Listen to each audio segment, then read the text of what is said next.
Welcome to the Liberty Myself Emancipation Media Club. Today's reading is Walking by Henry David Thoreau. This is part of our twice-daily content heartbeat designed to help build information autonomy in our algorithm-dominated world. Listen, reflect, and engage however works for you. Without further ado, let's jump in. Stay free. Walking by Henry David Thoreau. I wish to speak a word for nature, for absolute freedom and wildness, as contrasted with a freedom and culture merely civil, to regard man as an inhabitant, or a part and parcel of nature, rather than a member of society. I wish to make an extreme statement, if so I may make an emphatic one, for there are enough champions of civilization, the minister and the school committee, and every one of you will take care of that. I have met with but one or two persons in the course of my life who understood the art of walking, that is, of taking walks, who had a genius, so to speak, for sauntering, which word is beautifully derived from idle people who roved about the country, in the Middle Ages, and asked charity, under pretense of going à la Saint Terre, to the Holy Land, till the children exclaimed, "There goes a Saint Terre, a saunterer, a Holy Lander." They who never go to the Holy Land in their walks, as they pretend, are indeed mere idlers and vagabonds, but they who do go there are saunterers in the good sense. Such as I mean. Some, however, would derive the word from sans terre, without land or a home, which, therefore, in the good sense, will mean, having no particular home, but equally at home everywhere. For this is the secret of successful sauntering. He who sits still in a house all the time may be the greatest vagrant of all, but the saunterer, in the good sense, is no more vagrant than the meandering river, which is all the while sedulously seeking the shortest course to the sea. But I prefer the first, which, indeed, is the most probable derivation. For every walk is a sort of crusade, preached by some Peter the Hermit in us, to go forth and reconquer this holy land from the hands of the infidels. It is true, we are but faint-hearted crusaders, even the walkers, nowadays, who undertake no persevering, never-ending enterprises. Our expeditions are but tours, and come round again at evening to the old hearthside from which we set out. Half the walk is but retracing our steps. We should go forth on the shortest walk, perchance, in the spirit of undying adventure, never to return, prepared to send back our embalmed hearts only as relics to our desolate kingdoms. If you are ready to leave father and mother, and brother and sister and wife and child and friends, and never see them again, if you have paid your debts, and made your will, and settled all your affairs, and are a free man, then you are ready for a walk. To come down to my own experience, my companion and I, for I sometimes have a companion, take pleasure in fancying ourselves knights of a new, or rather an old, order, not equestrians or chevaliers, not ridders or riders, but walkers, a still more ancient and honorable class, I trust. The chivalric and heroic spirit which once belonged to the rider seems now to reside in, or perchance to have subsided into, the walker, not the knight but walker errant. He is a sort of fourth estate, outside of church and state and people. We have felt that we almost alone hereabouts practiced this noble art, though, to tell the truth, at least if their own assertions are to be received, most of my townsmen would fain walk sometimes, as I do, but they cannot. No wealth can buy the requisite leisure, freedom, and independence which are the capital in this profession. It comes only by the grace of God. It requires a direct dispensation from heaven to become a walker. You must be born into the family of the walkers. Ambulator nascitur, non fit. Some of my townsmen, it is true, can remember and have described to me some walks which they took 10 years ago, in which they were so blessed as to lose themselves for half an hour in the woods, but I know very well that they have confined themselves to the highway ever since, whatever pretensions they may make to belong to this select class. No doubt they were elevated for a moment as by the reminiscence of a previous state of existence, when even they were foresters and outlaws. When he came to Green Wood, in a merry morning, there he heard the notes small of birds merry singing. "It is fair gone," said Robin, "that I was last here, me lyst a lytel for to showed at the dun deer. I think that I cannot preserve my health and spirits, unless I spend 4 hours a day at least, and it is commonly more than that, sauntering through the woods and over the hills and fields, absolutely free from all worldly engagements. You may safely say, a penny for your thoughts. Or £1,000. When sometimes I am reminded that the mechanics and shopkeepers stay in their shops not only all the forenoon, but all the afternoon too, sitting with crossed legs, so many of them, as if the legs were made to sit upon, and not to stand or walk upon. I think that they deserve some credit for not having all committed suicide long ago. I, who cannot stay in my chamber for a single day without acquiring some rust, and when sometimes I have stolen forth for a walk at the 11th hour. Or 4 o'clock in the afternoon, too late to redeem the day, when the shades of night were already beginning to be mingled with the daylight, have felt as if I had committed some sin to be atoned for. I confess that I am astonished at the power of endurance, to say nothing of the moral insensibility, of my neighbors who confine themselves to shops and offices the whole day for weeks and months, aye, and years almost together. I know not what manner of stuff they are of, sitting there now at 3 o'clock in the afternoon, as if it were 3 o'clock in the morning. Bonaparte may talk of the 3 o'clock in the morning courage, but it is nothing to the courage which can sit down cheerfully at this hour in the afternoon over against one's self whom you have known all the morning, to starve out a garrison to whom you are bound by such strong ties of sympathy. I wonder that about this time, or say between 4 and 5 o'clock in the afternoon, too late for the morning papers and too early for the evening ones, there is not a general explosion heard up and down the street, scattering a legion of antiquated and housebred notions and whims to the four winds for an airing, and so the evil cure itself.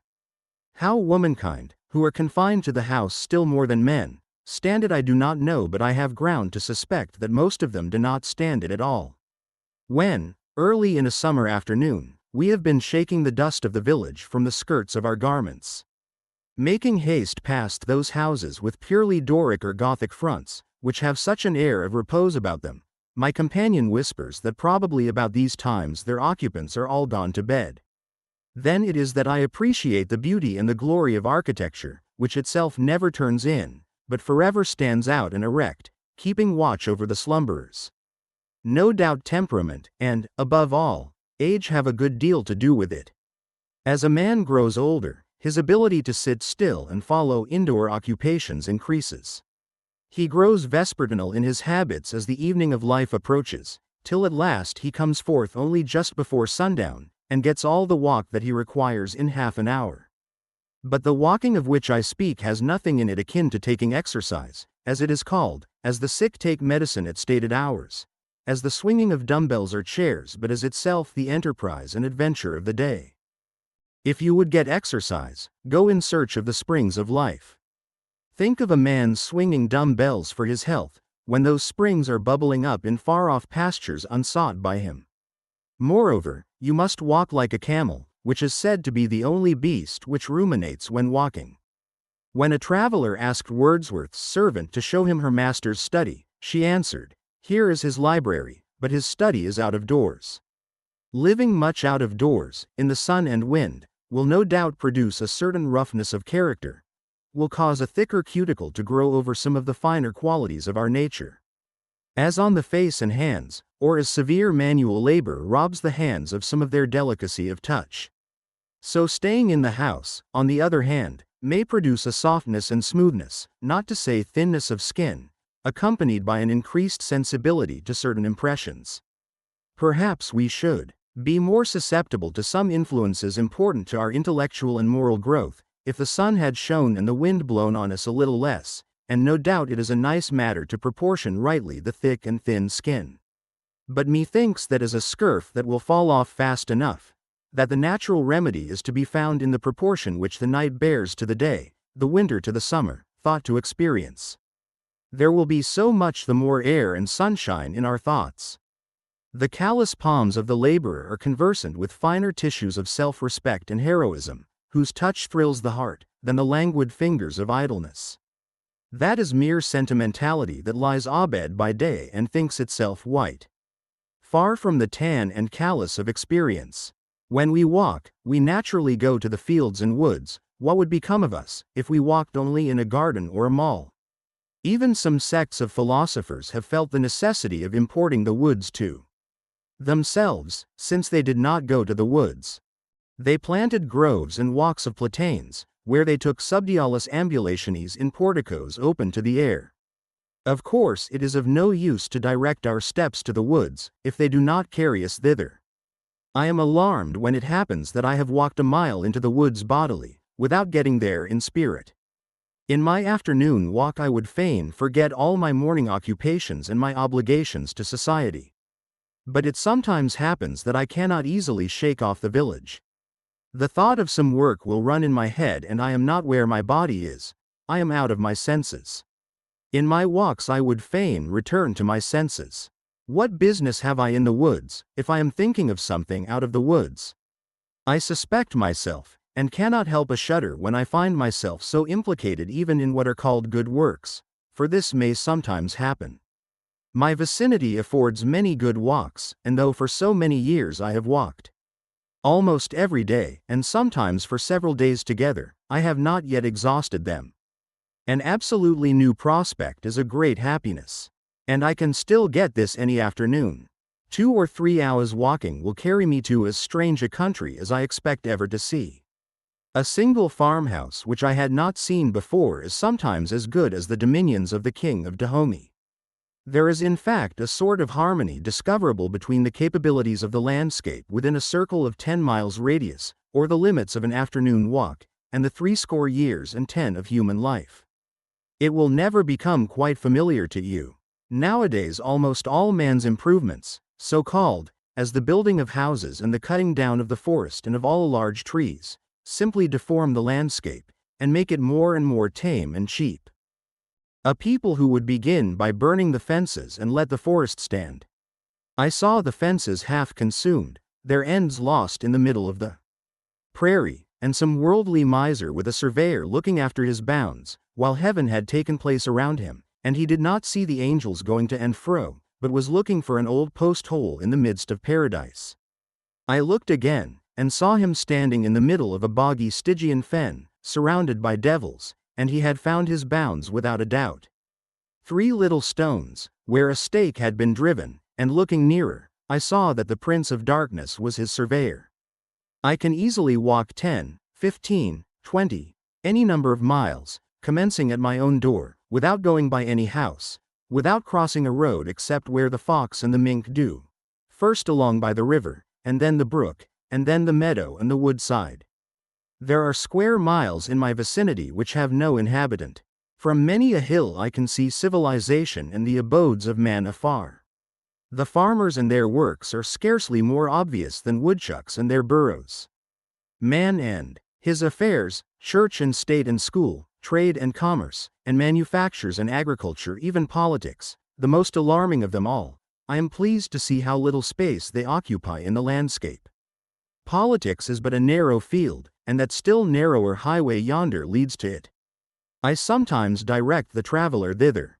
If you would go to the political world, follow the great road. Follow that marketman, keep his dust in your eyes, and it will lead you straight to it, for it, too, has its place merely, and does not occupy all space. I pass from it as from a bean field into the forest, and it is forgotten. In 1/2 hour I can walk off to some portion of the earth's surface where a man does not stand from one year's end to another, and there, consequently, politics are not, for they are but as the cigar smoke of a man. The village is the place to which the roads tend, a sort of expansion of the highway, as a lake of a river. It is the body of which roads are the arms and legs, a trivial or quadrivial place, the thoroughfare and ordinary of travelers. The word is from the Latin villa, which together with via, a way, or more anciently ved and vella, varo derives from veo, to carry, because the villa is the place to and from which things are carried. They who got their living by teaming were said vellatorum facere. Hence, too, the Latin word villus and our vile, also villain. This suggests what kind of degeneracy villagers are liable to. They are wayworn by the travel that goes by and over them, without traveling themselves. Some do not walk at all, others walk in the highways, a few walk across lots. Roads are made for horses and men of business. I do not travel in them much, comparatively, because I am not in a hurry to get to any tavern or grocery or livery stable or depot to which they lead. I am a good horse to travel, but not from choice a roadster. The landscape painter uses the figures of men to mark a road. He would not make that use of my figure. I walk out into a nature such as the old prophets and poets, Menu, Moses, Homer, Chaucer, walked in. You may name it America, but it is not America, neither Americus Vespucius, nor Columbus, nor the rest were the discoverers of it.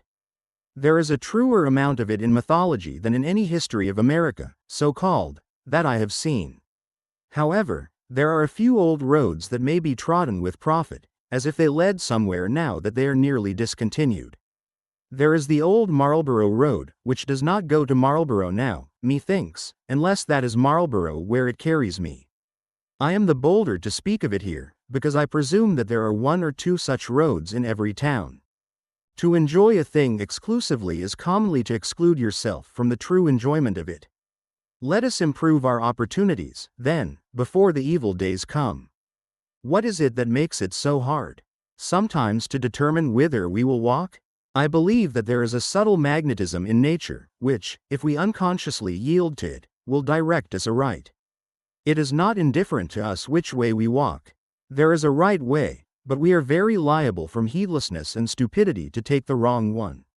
We would fain take that walk, never yet taken by us through this actual world, which is perfectly symbolical of the path which we love to travel in the interior and ideal world, and sometimes, no doubt, we find it difficult to choose our direction, because it does not yet exist distinctly in our idea. When I go out of the house for a walk, uncertain as yet whither I will bend my steps, and submit myself to my instinct to decide for me, I find, strange and whimsical as it may seem, that I finally and inevitably settle southwest. Toward some particular wood or meadow or deserted pasture or hill in that direction. My needle is slow to settle, varies a few degrees, and does not always point due southwest, it is true, and it has good authority for this variation, but it always settles between west and south-southwest. The future lies that way to me, and the earth seems more unexhausted and richer on that side. The outline which would bound my walks would be, not a circle, but a parabola, or rather like one of those cometary orbits which have been thought to be non-returning curves. In this case opening westward, in which my house occupies the place of the sun. I turn round and round irresolute sometimes for a quarter of an hour, until I decide, for a thousandth time, that I will walk into the southwest or west. Eastward I go only by force, but westward I go free. Thither no business leads me. It is hard for me to believe that I shall find fair landscapes or sufficient wildness and freedom behind the eastern horizon. I am not excited by the prospect of a walk thither, but I believe that the forest which I see in the western horizon stretches uninterruptedly toward the setting sun, and there are no towns nor cities in it of enough consequence to disturb me. Let me live where I will, on this side is the city, on that the wilderness, and ever I am leaving the city more and more, and withdrawing into the wilderness. I should not lay so much stress on this fact, if I did not believe that something like this is the prevailing tendency of my countrymen. I must walk toward Oregon, and not toward Europe. And that way the nation is moving, and I may say that mankind progress from east to west.